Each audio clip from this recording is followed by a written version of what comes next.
3 days after people.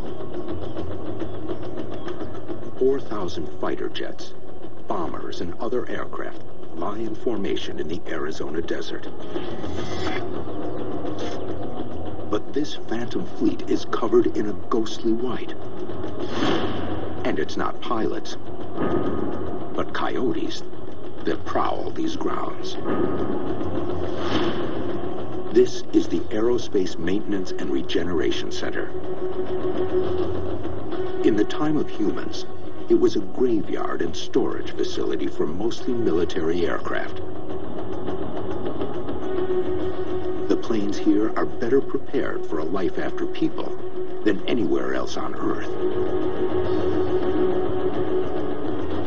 The stark white latex coatings known as spray lat is what keeps them in near pristine condition.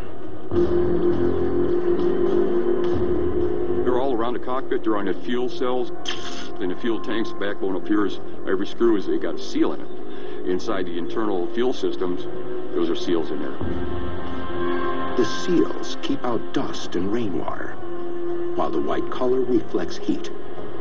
The interiors of protected aircraft never rise more than 10 degrees above the outside temperature, no matter how harsh the sun.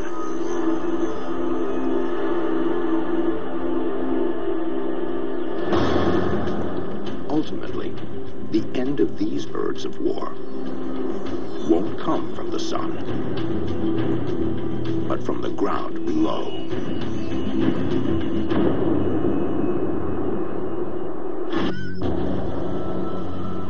Years after people.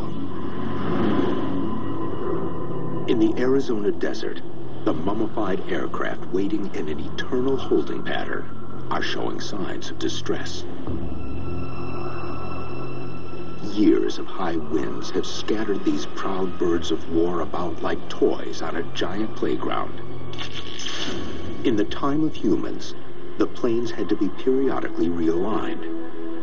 Because these aircraft have a vertical stabilizer on it, the rudder, and makes the aircraft behave basically like a wind vane. We've had microbursts in the neighborhood of 120 miles an hour, which is enough to make most of these aircraft move around a little bit. Human caretakers also had to maintain the protective coatings on any planes that might be pressed into service again. Those that didn't receive this care suffer the consequences. This spray lat, as we see it right now, is really not serving its function anymore. Rainwater can get in under here, and it can actually seep along the spray lat underneath the layer of protection. Now, after 2 decades without maintenance, every plane in the yard is taking a beating. The paint is wearing, and rust is corroding joints. The canopies are clouding from UV damage, and fighter jet engines have become homes for birds. The wings on these aircraft are not likely to fall off. The wing structure is the strongest structure in the aircraft. It supports the aircraft when it's in flight and when it's on the ground, taking all the ground loads. So in a life after people, you're likely to see the wings still attached to these aircraft long into the future. But these planes won't stay here long enough to lose their wings. What we're seeing here is an example of some of the erosion caused by rainwater runoff.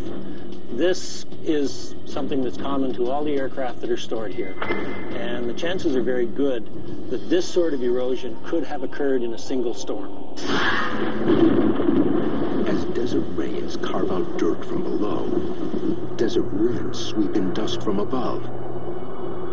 The earth begins to swallow what was once a mighty fleet.